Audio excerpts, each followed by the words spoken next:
Assalamualaikum warahmatullahi wabarakatuh.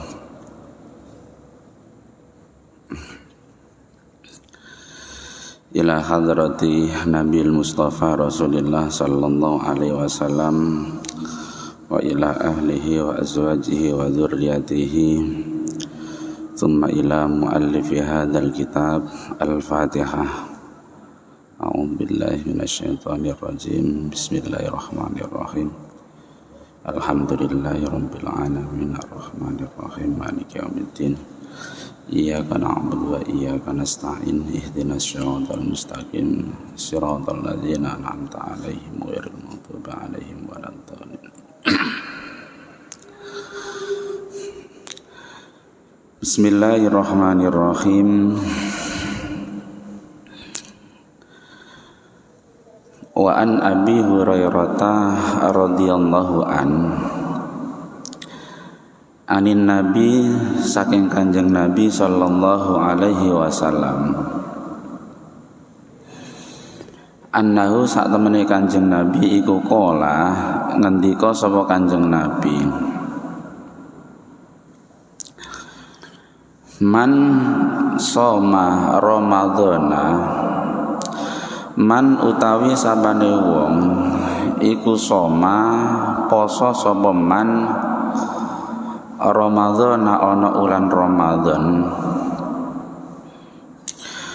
waqoma lan jumeneng ibadah sapa man hu ing Ramadan, imanan kelawan iman, wahtisaban lan amrih ridhone Gusti Allah. Ghufira lahu ma taqaddama min dzambi, ghufira mongko den ngapura lahu keduwe man apa ma barang taqaddama kang wis dhisik apa ma min dzambihi saking dosane man. Jadi ini adalah hadis yang diriwayatkan oleh sahabat Abi Hurairah, sahabat terdekat Nabi yang banyak mengikuti aktivitas yang dilakukan oleh Rasul. Ini diantaranya adalah sahabat Abi Hurairah. Makanya sahabat Abu Hurairah itu termasuk salah seorang sahabat yang banyak sekali meriwayatkan hadis-hadis yang didapat dari Rasul. Nama asli dari sahabat Abu Hurairah itu adalah Abdurrahman bin As-Sohar. Dia hidup di Masjid Nabawi dengan para sahabat-sahabat yang lain, sehingga aktivitas Nabi ini selalu diketahui oleh sahabat Abu Hurairah. Makanya sahabat ini sangat istimewa dalam hal periwayatan hadis, banyak sekali menginformasikan kegiatan-kegiatan yang dilakukan oleh Rasul ini. Kita banyak dapat informasi dari sahabat Abu Hurairah. Termasuk hadis yang disampaikan ini adalah hadis man shoma ramadhana, siapapun orang yang puasa pada bulan Ramadan kemudian mau melakukan ibadah pada bulan Ramadan atas dasar iman, kemudian mengharapkan ridhone Gusti Allah, maka segala macam dosa-dosa yang dilakukan oleh orang yang berpuasa tadi ini kemudian diampuni oleh Allah Subhanahu wa taala. Jadi kita tahu dasarnya ini adalah dari sahabat Abu Hurairah. Nabi itu pernah menyampaikan siapapun orang yang mau puasa pada bulan Ramadan kemudian aktif melakukan ibadah pada bulan Ramadan, maka segala macam dosa-dosa yang dilakukan ini akan diampuni oleh Allah. Inilah kehebatan bulan Ramadan yang tidak dimiliki bulan-bulan yang lain, ya. Karena apa? Karena kelipatan pahala yang diberikan Allah kepada orang-orang yang mau ibadah pada bulan Ramadan ini luar biasa. Ini yang kemudian disebut dengan bulan penebus dosa ini ya Ramadan ini.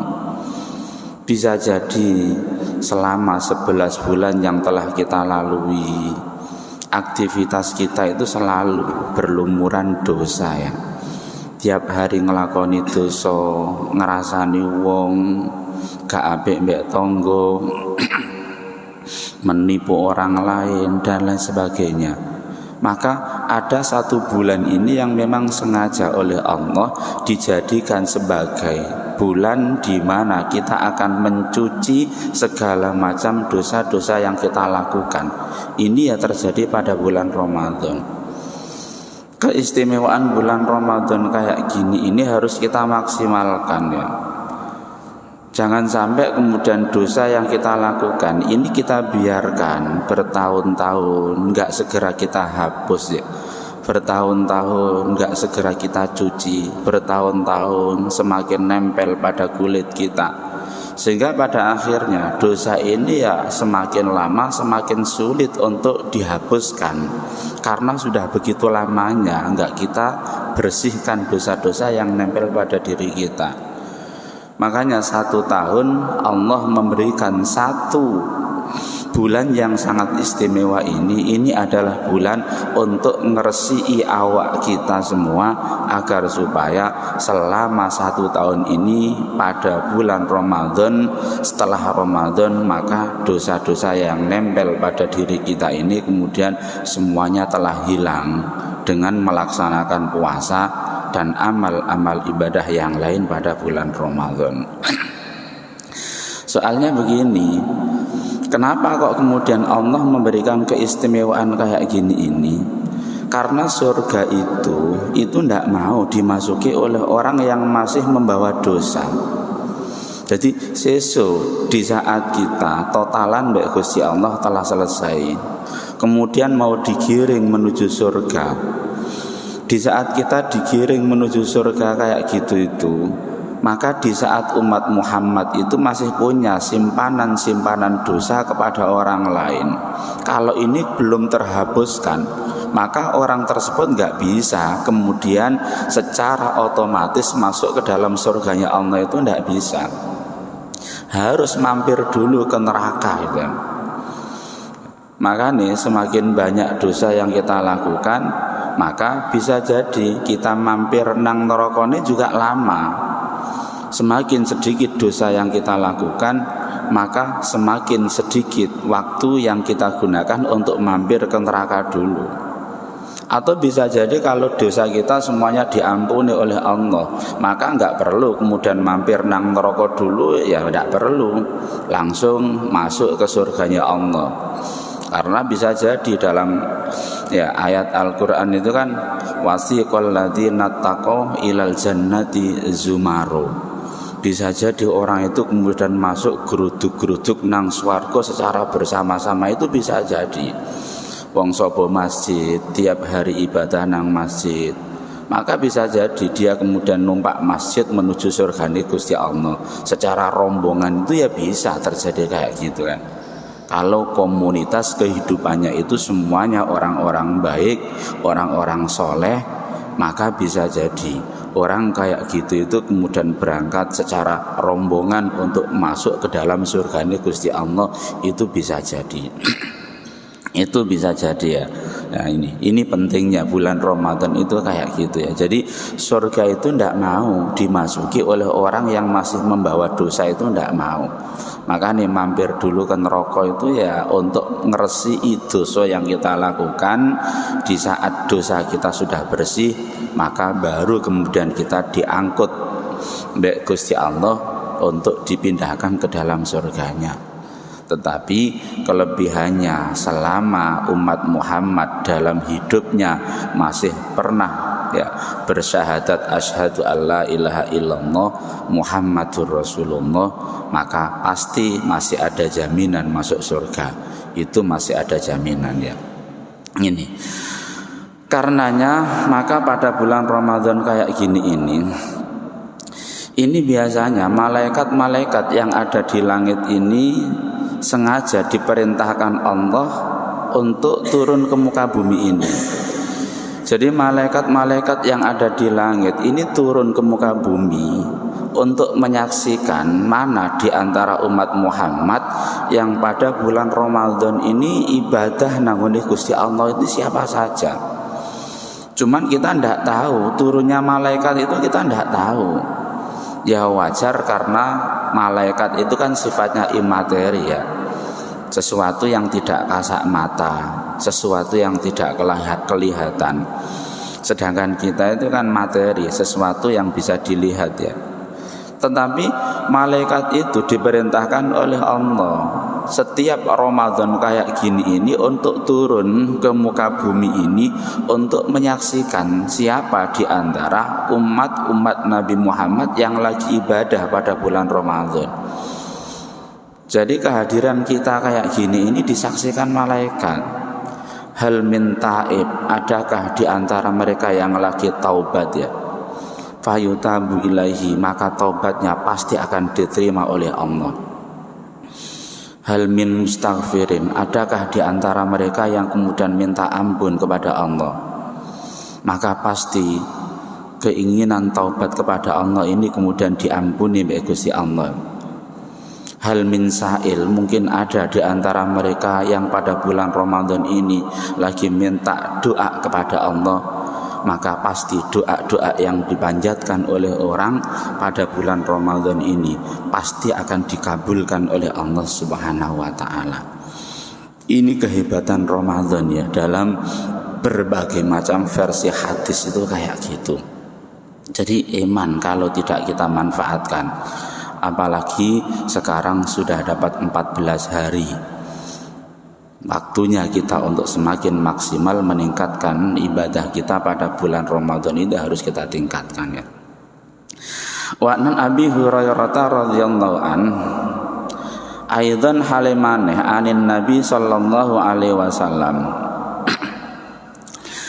annahu sak temene Kanjeng Nabi iku kala ngendika sapa Kanjeng Nabi, kullu hasanatin utawi saben-saben kebagusan, ya malu kang lakoni ha ing hasanat sapa ibnu Adam, anak turune Nabi Adam,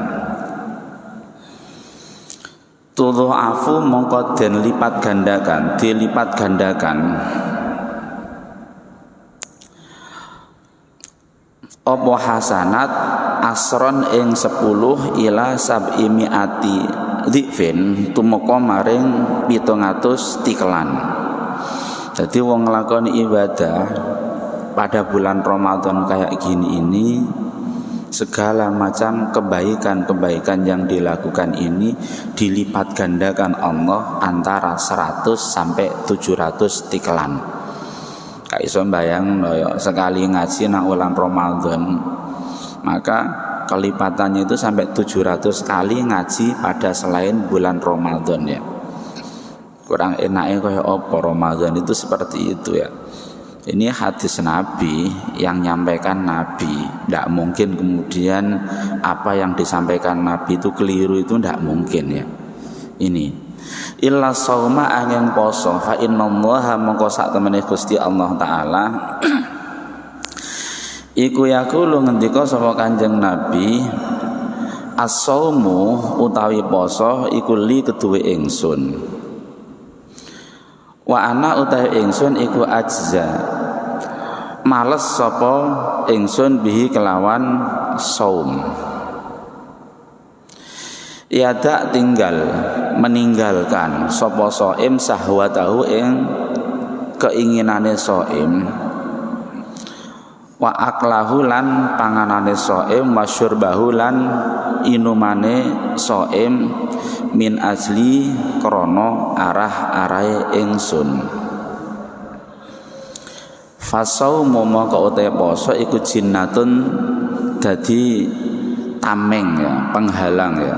Wong poso itu kan penghalang untuk tidak makan, penghalang untuk tidak minum gitu kan. Walisaim lan iku kedhiwa wong kang poso farhatani utawi orong kebahagiaan. Farhatun kebahagiaan siji inda iftarihi tatkalane berbukae shaim, wa farhatun lan kebahagiaan liyane inda liqa'i rabbih tatkalane ketemu marang pangirane soin. Hadis yang kedua ini juga lagi-lagi diriwayatkan oleh sahabat Abi Hurairah ya. Jadi sahabat Abi Hurairah itu memang luar biasa, jasanya terhadap kita itu sangat luar biasa. Kita banyak tahu aktivitas yang dilakukan Nabi itu diantaranya ya dari sahabat Abu Hurairah ini ya. Sehingga kita bisa melakukan amal-amal meniru perilaku yang dilakukan Nabi itu ya jasanya Abu Hurairah, salah seorang sahabat yang menceritakan aktivitas yang dilakukan Nabi ini. Makanya bolak-balik nang hadis itu mesti an Abi Hurairah, an Abi Hurairah, an Abi Hurairah itu sering sekali ya. Makanya ya banyak sahabat dulu yang tinggal di Masjid Nabawi ya. Tetapi di antara sekian banyak sahabat itu yang paling sering meriwayatkan ini adalah sahabat Abu Hurairah. Ini salah satu yang disampaikan terkait masalah hadis ini adalah kullu hasanatin ya'maluha ibnu Adam tudha'afu asron ila sab'i mi'ati dhafin. Jadi orang yang melakukan ibadah ya, orang yang kemudian melakukan kebaikan, maka setiap kebaikan yang dilakukan oleh orang pada bulan Ramadan ini dilipat gandakan sampai 700. Itu kan luar biasa besarnya ya. Kita saja kadang-kadang ngaji juz 1 sampai juz 30 hatam itu butuh waktu mulai subuh sampai habis asar ya. Itu kalau di lain bulan Ramadan itu cuma dihitung satu pahala, ya pahala di mana dia baca Al-Quran pada saat itu. Lah kalau Ramadan maka sekali ngaji hatam kayak gini ini dilipat gandakan sampai 700 ya, 700 kali ya. Kita tidak bisa membayangkan, pernah tidak hidup kita dalam nggak 1 tahun selama hidup kita. Kalau standar Nabi 63 tahun ini ngaji sampai 700 kali hataman ya, berat ya, berat. Wong kadang-kadang kita 1 tahun hatam 1 kali itu luar biasa baiknya gitu kan. Itu 700 kali kelipatan pahala yang dilakukan, yang didapatkan oleh orang yang ngaji Al-Quran pada bulan Ramadan. Sama sholat sunnah juga kelipatannya seperti itu, qobliyah, ba'diyah, itu kelipatannya dilipat gandakan dengan jumlah yang sekian banyak. Itu artinya makanya benar ya dalam hadis-hadis kemarin pada bulan Ramadan ini yang namanya pintu surga itu dibuka oleh Allah itu karena begitu mudahnya kita mendapatkan pahala pada bulan Ramadan seperti ini ya. Makanya futihat abwabul jannah, pintu surga dibuka. Itu karena kesempatan untuk mendapatkan pahala itu begitu gampang pada bulan Ramadan ya.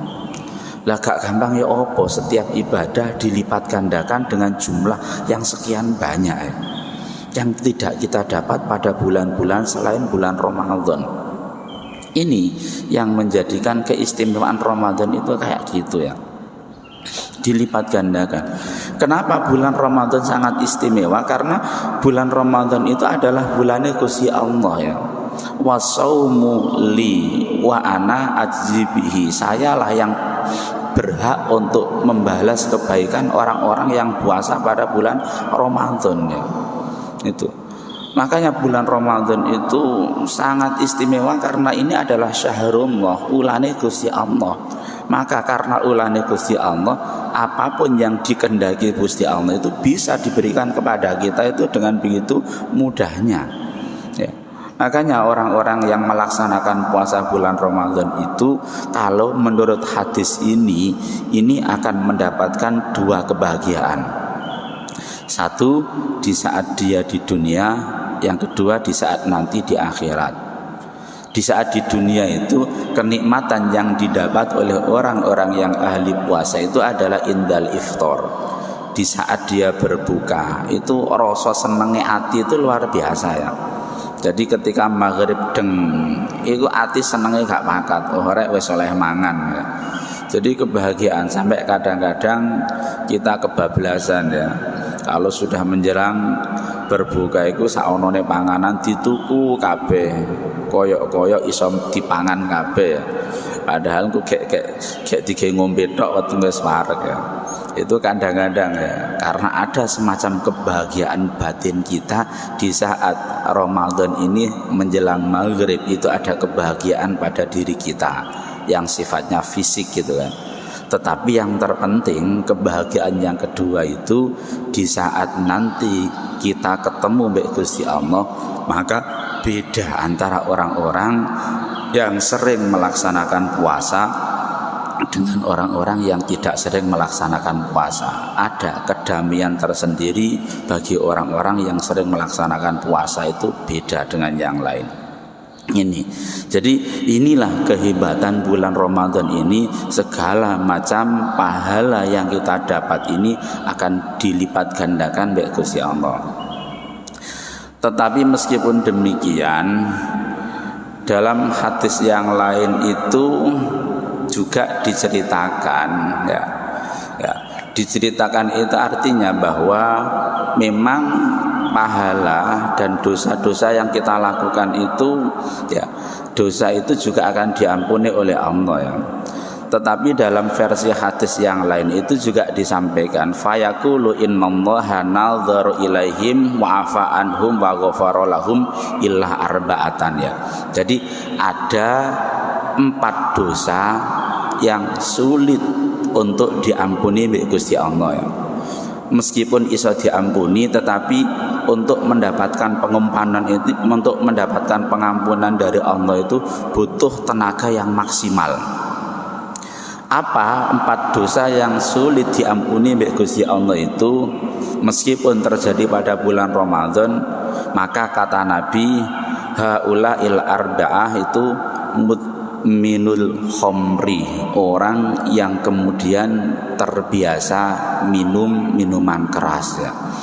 Jadi salah satu dosa yang sulit diampuni oleh Gusti Allah itu diantaranya adalah kebiasaan kita minum minuman keras ya. Kecanduan kita untuk narkoba, kecanduan kita untuk minum toa, jadi sesuatu yang bisa memabukkan, itu salah satu dosa yang sulit diampuni oleh Gusti Allah. Diantaranya adalah itu. Makanya sebisa mungkin janganlah kemudian kita mengkonsumsi narkoba, janganlah kemudian kita minum minuman keras, karena itu tergolong dosa yang menurut hadis ini adalah dosa yang memang sulit diampuni Gusti Allah. Diantaranya adalah itu. Kenapa minum khamr ini kok ternyata tergolong dosa yang sulit diampuni oleh Allah? Karena itu menghilangkan akal seseorang. Kesadaran seseorang itu akan hilang dengan terbiasa minum minuman keras. Yang kedua, karena khamr itu memang sumber segala macam kejahatan. Uang mau membunuh orang lain itu biasanya yang mendemse, supaya akal sehatnya hilang sehingga tego ketika melakukan kejahatan itu menjadi tego. Uang kepengen ngerampok omahe wong itu nek gak wong mendem gak ngira tego gitu kan. Wong kadang-kadang ada anak berani membunuh orang tuanya, itu kalau dalam kondisi sadar maka sulit bisa melakukan kayak gitu kan. Tapi rata-rata mesti ngombe sih, mari ngombe mendem baru kemudian berani melakukan kayak gitu. Itu karena kesadarannya itu hilang gitu kan. Wong jahat itu mesti berangkatnya dari kebiasaan minum minuman keras itu kan. Makanya ini kemudian tergolong salah satu dosa yang sulit diampuni Allah. Itu diantaranya adalah itu. Yang kedua adalah akul walidaini, wong sing wani terhadap kedua orang tuanya ya. Terutama lagi adalah ibu ya.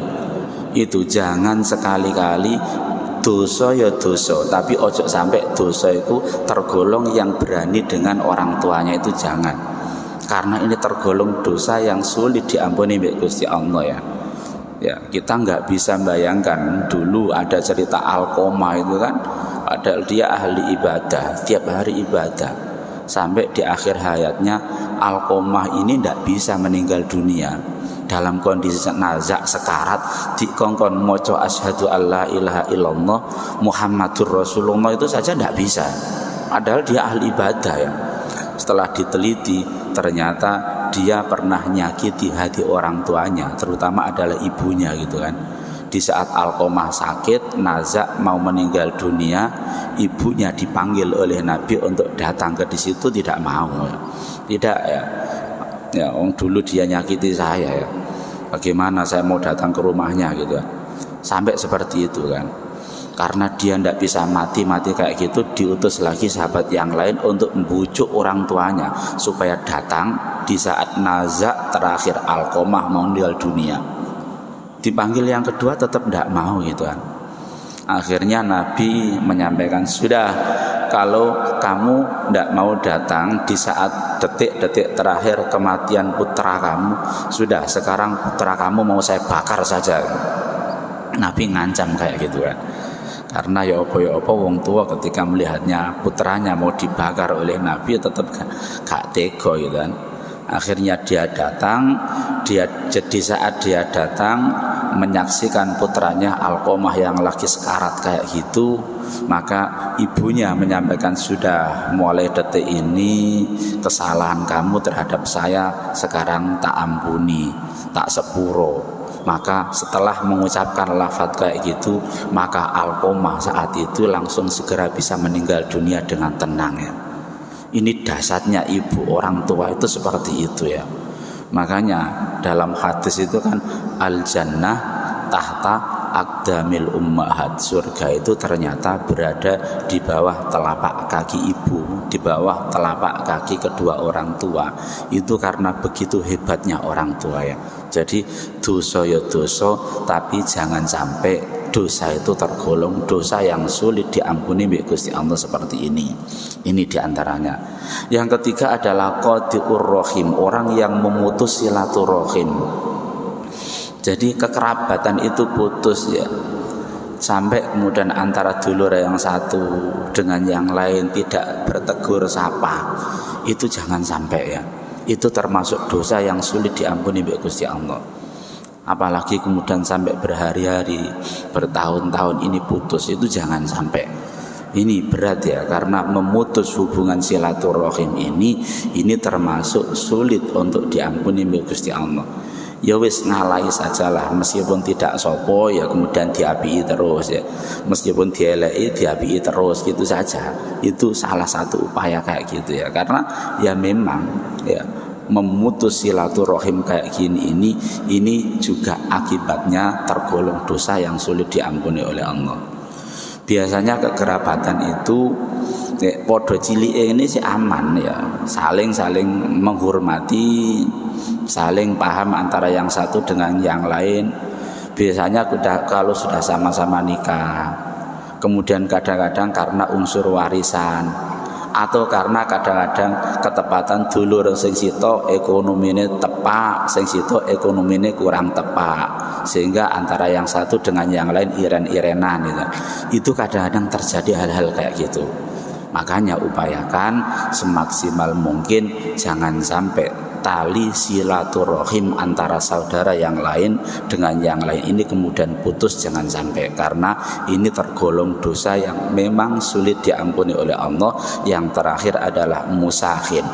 Musahin itu adalah orang yang saling membenci antara yang satu dengan yang lain. Jadi antara saudara yang satu dengan yang lain, antara tetangga yang satu dengan yang lain, ini kemudian tidak bertegur sapa, ini jangan sampai. Nabi itu membatasi, mbok yo wong gak apik mbek wong itu yo maksimal 3 hari sajalah gitu. Itu kan karepe Kanjeng Nabi, ojo sampai wong kemudian dalam hatinya bertahun-tahun itu kemudian ada dendam di antara mereka, antara tetangga yang satu dengan yang lain, sampai terjadi itu. Itu adalah hal-hal, meskipun pada bulan Ramadan ada jaminan pengampunan yang luar biasa, tetapi ada 4 hal yang perlu kita hati-hati dalam hidup kita, karena menurut hadis ini 4 hal itu tergolong perbuatan yang sulit untuk diampuni oleh Allah. Ya iso diampuni, tapi rodok ngoyo, upaya untuk mendapatkan pengampunan dari Allah itu agak sulit untuk mendapatkan hal kayak gitu. Itu ya, itu wakila wallahu a'lam bissawab. Assalamualaikum warahmatullahi wabarakatuh.